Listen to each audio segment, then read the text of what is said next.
Bonjour à tous, aujourd'hui nouveau profil à succès, on se retrouve à Bâle avec Mélanie qui est frontalière. Salut Mélanie, comment tu vas? Très bien, merci. Est-ce que tu peux te présenter brièvement et quel est ton métier actuel? Alors, je m'appelle Mélanie, j'ai 26 ans. Mon métier actuel, c'est Innendienstmitarbeiterin. Comme je ne pourrais pas vous le traduire mot à mot, cela consiste à s'occuper de la vente de produits médicaux dentaires sur le marché suisse.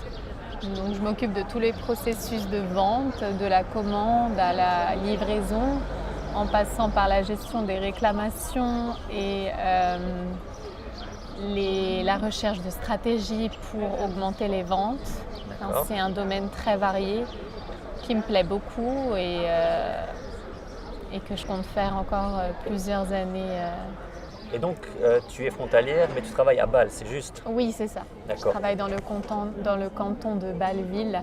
Oui, parce qu'il faut préciser qu'il y a Bâle-Ville et Bâle-Campagne. Exactement.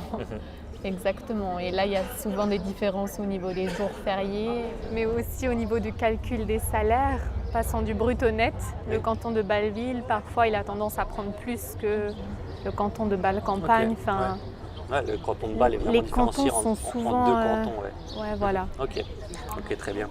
Et donc, toi, tu habites en France et tu as décidé de travailler en Suisse. Pourquoi? Quelle a été la décision qui a fait que tu voulais partir en Suisse travailler? Est-ce que tu avais une vision, un but, une motivation particulière? Alors, ma motivation depuis le début, c'est l'apprentissage de la langue allemande. D'accord, mais tu avais le choix d'aller en Allemagne aussi, vu que tu habites C'est ce que j'ai fait. Ouais. J'ai fait un job étudiant en Allemagne. Okay. Et ensuite, j'ai eu la chance de faire un stage en Suisse qui s'est terminé par la signature d'un CDI. Qui a fait que j'ai pu commencer à Bâle et j'ai pu améliorer mon allemand. Car à l'école, on a du mal à vraiment apprendre la langue avec les professeurs. C'est beaucoup mieux, c'est beaucoup plus simple quand on l'apprend au travail avec les collègues, avec les clients. Ça va beaucoup plus vite. Une fois qu'on est sur le terrain, ça va beaucoup plus vite, comme tu dis. Complètement. Et là, j'ai vu la différence. Et puis voilà, c'était plus un coup de chance. De base, je n'avais pas pensé à la Suisse, mais les choses ont fait que j'ai fait ce stage et j'ai été embauchée. En Coup de chance, ouais. D'accord. Et ça fait combien de temps que tu es en Suisse du coup? Ça fait 5 ans. Ça fait 5 ans. Ouais. Et pour en revenir justement au travail que tu as trouvé, comment tu as fait? Est-ce que c'était difficile? Alors oui, c'est pas si simple que ça de trouver un travail en Suisse, même si c'est un marché assez intéressant, où le taux de chômage est très bas par rapport à la France. Ils sont quand même très pointilleux sur les critères, sur la connaissance de la langue, sur les motivations, sur la candidature en elle-même. C'est tout un processus où il faut faire attention à tous les détails pour pouvoir au moins avoir un premier rendez-vous, un entretien d'embauche et faire ses preuves face aux gens qui sont là lors de l'entretien, quoi. Parfois, c'est très impressionnant d'avoir 3 personnes devant toi et de devoir te présenter en allemand, de devoir expliquer tes motivations. C'est ce que j'ai dû faire la première fois pour mon stage et c'est vrai que mon allemand n'était pas top. Mais j'ai réussi et j'ai été prise. Donc il faut tenter, il faut parler et même si on fait des erreurs, c'est pas grave. Mais justement, toi qui avais un niveau d'allemand assez simple, si je peux dire ça comme ça au début, est-ce que le fait de chercher à Bâle, qui est quand même, ok, ça parle allemand, mais c'est du suisse allemand, on va dire que c'est deux langues complètement différentes, on peut dire ça comme ça. Oui, complètement. Voilà, est-ce que ça t'a mis des barrières pour ta recherche d'emploi? Le fait de parler que hors Deutsch, le vrai allemand et pas suisse-allemand? Alors non, pas particulièrement. Parce que quand les Allemands, les Suisses allemands voient l'effort que tu fais en parlant allemand, même si tu as un petit accent, même si tu fais des erreurs, pour eux c'est vraiment une preuve de réussite et de motivation, le fait d'essayer de parler et de ne pas avoir peur, quoi. Il faut être courageux et il faut tenter le tout pour le tout. Au final, ça paye, quoi. Ok, mais tu n'as pas lâché, donc tu avais la niaque et tu as réussi. Donc tu as dit que tu as fait un stage en Allemagne et que tu as trouvé ton travail en Suisse. Mais tu as dû faire plusieurs postulations ou alors tu as eu de la chance et puis tu as trouvé ton travail directement? Mais en fait, j'ai trouvé un stage en Suisse qui a débouché sur un CDI. Ok, Donc j'ai plus galéré à trouver un stage qu'un emploi, parce que le stage s'est transformé en CDI. d'accord. Et donc c'était il y a 5 ans, tu avais 21 ans à l'époque. Oui, Donc ton niveau d'études était de un bac plus 3. un bac plus 3. Une licence ou oui, c'était une licence. Oui. Une licence, d'accord. Ok. Et bien justement par rapport à ton niveau d'études, est-ce que ça t'a servi à obtenir cet emploi ou tu aurais pu l'obtenir sans ton diplôme en fait? Oui, ça m'a servi parce que j'ai fait des études dans le commerce international et l'entreprise où j'ai fait mon stage était spécialisée dans ce domaine. J'avais appris des choses au niveau de l'organisation de transport, des douanes entre les pays, des stratégies internationales. C'est des choses qui étaient recherchées dans mon entreprise, plus la connaissance des langues.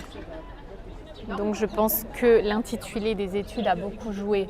Pas forcément le niveau, mais l'intitulé en lui-même. D'accord.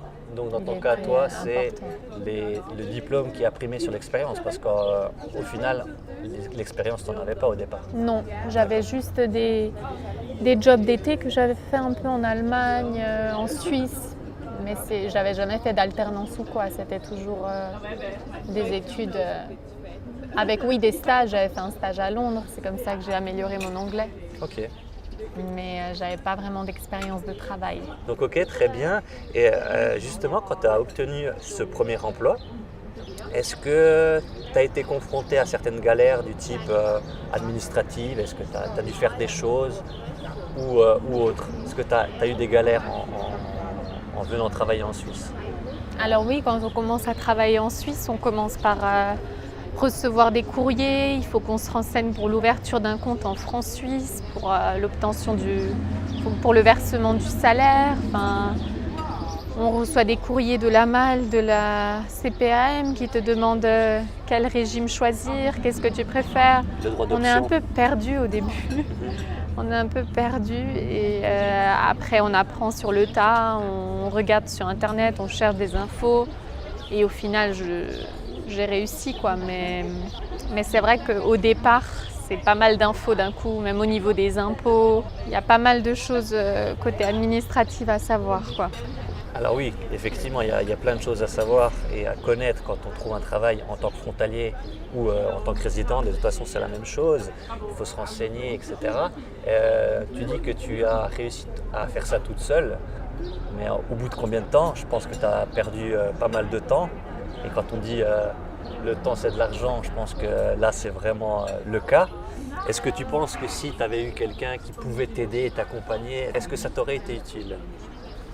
Alors oui, je pense bien parce que essayer de s'en sortir toute seule avec les nombreuses informations qu'on trouve sur Internet, c'est pas facile et ça prend énormément de temps.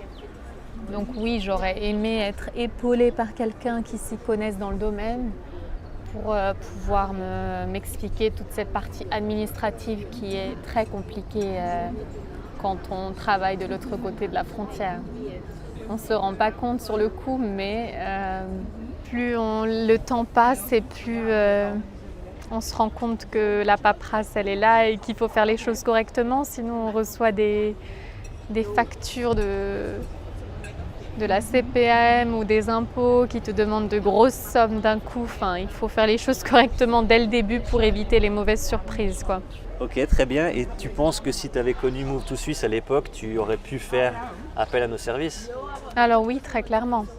C'est vrai qu'à l'époque, je n'avais pas entendu parler de ce genre d'aide aux frontaliers ou aux gens qui s'intéressent à la vie en Suisse. Mais si j'en avais eu l'occasion, j'aurais fait appel à ce genre d'organisme. Oui, ça m'aurait beaucoup aidé. Et on va passer sur un thème qui nous est souvent posé. Je vais te poser la question aussi. Par rapport au droit d'option, vous avez le choix, vous les frontaliers, entre prendre donc soit la CMU, qui est anciennement la CPAM, ou partir sur l'AMAL. Qu'est-ce que tu as choisi? Alors moi j'ai choisi la CPAM parce que je m'étais renseignée et au vu des informations que j'avais trouvées sur internet, j'ai trouvé que la CPM était plus avantageuse pour moi.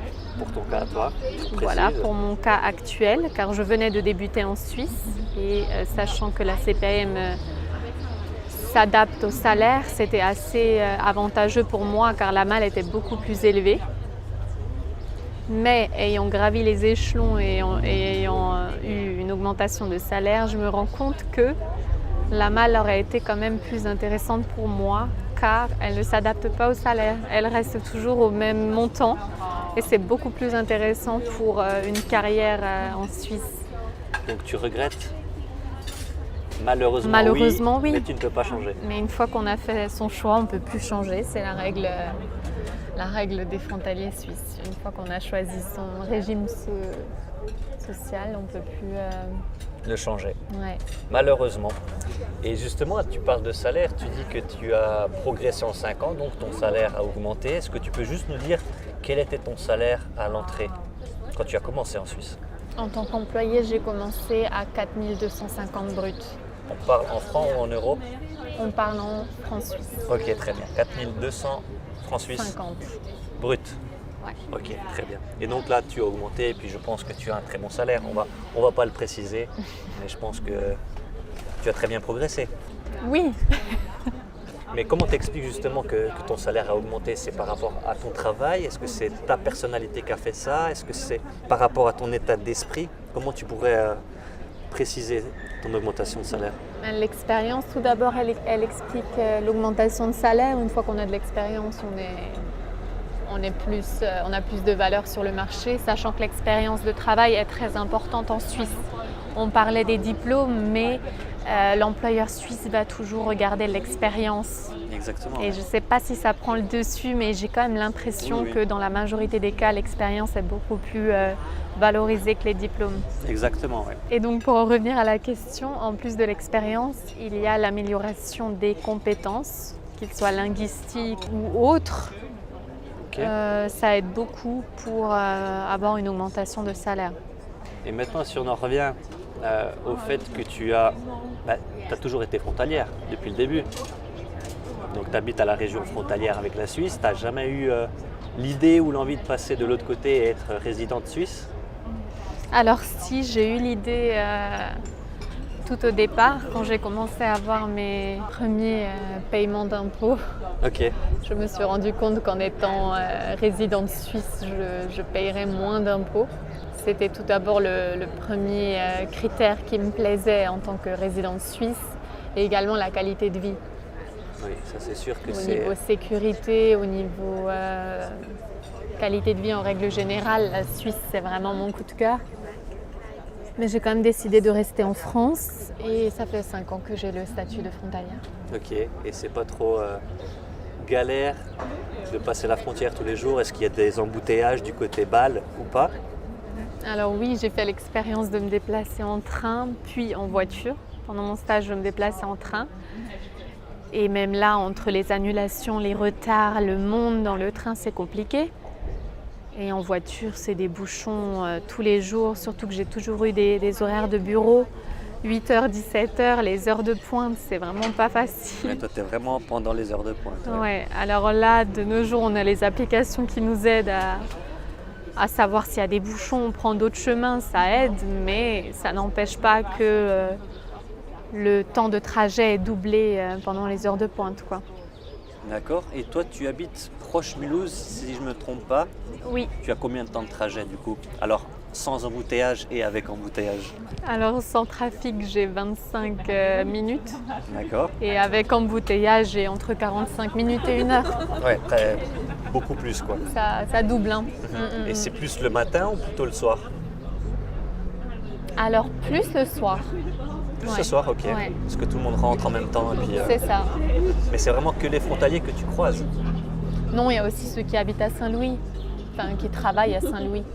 D'accord. Qui prennent cette autoroute. Oui. Il y a les Allemands aussi qui passent par là ou pas? Non, les Allemands, ils ont leur propre autoroute. D'accord, ok. Donc ça, c'est aussi un point fort quand je vois que l'autoroute française elle est bouchée, je passe par l'Allemagne. Ouais, et puis je pense que c'est un des critères qui te ferait venir t'installer en Suisse aussi, c'est tous ces bouchons, Oui, complètement. le temps que tu perds dans ta voiture ou dans le train, dans les transports. Ok. Et justement maintenant, quel conseil pourrais-tu donner aux Français justement qui aimeraient venir travailler en Suisse, s'installer soit en zone frontalière ou en Suisse, mais quel conseil pourrais-tu leur donner pour les booster un petit peu, pour les motiver à venir travailler en Suisse et comment ils pourraient réussir? Alors tout d'abord, il faut savoir ce qu'on veut, il faut être motivé jusqu'au bout. Au tout début, ça ne va pas être facile, on va avoir pas mal de refus, c'est tout à fait normal. Mais une fois qu'on est vraiment à fond, qu'on enchaîne les candidatures, ça paye toujours. Et si on veut travailler dans la Suisse alémanique, il faut savoir l'allemand, au moins les bases. Il faut s'intéresser à l'allemand. Oui, ce n'est pas une langue que tout le monde adore. Mais si on s'intéresse un minimum, on se rend compte que c'est pas si compliqué que ça et qu'une fois qu'on connaît les bases, ça va très vite. Donc voilà, le conseil c'est d'être rigoureux, motivé et de jamais lâcher et puis au final ça paye. Quitte à passer par les agences intérim qui peut être un plus ou par Move to Suisse qui peut vous donner des conseils quant à la... Pourquoi pas un petit peu de pub pour nous là au passage. Quant à la recherche de logement en Suisse ou d'emploi, ouais. Exactement. Et justement, pour finir un peu, pour clore cette interview, est-ce que tu pourrais dire un petit mot en allemand ou en suisse-allemand, en Schweizerdeutsch? Alors oui, bien évidemment, je vais vous dire Grüezi miteinander. Vous pourrez le dire pendant l'entretien d'embauche, ça va leur plaire beaucoup. Les Suisses, ils aiment ça. Ce qui veut dire? Ça veut dire bonjour tout le monde. Ok, très bien. En tout cas, merci Mélanie, merci de m'avoir accordé ton temps pour cette interview. J'espère qu'elle plaira à nos auditeurs. En tout cas, moi je te souhaite bon courage et bonne continuation dans ton emploi.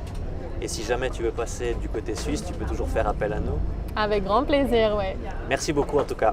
Ciao. De rien, ciao.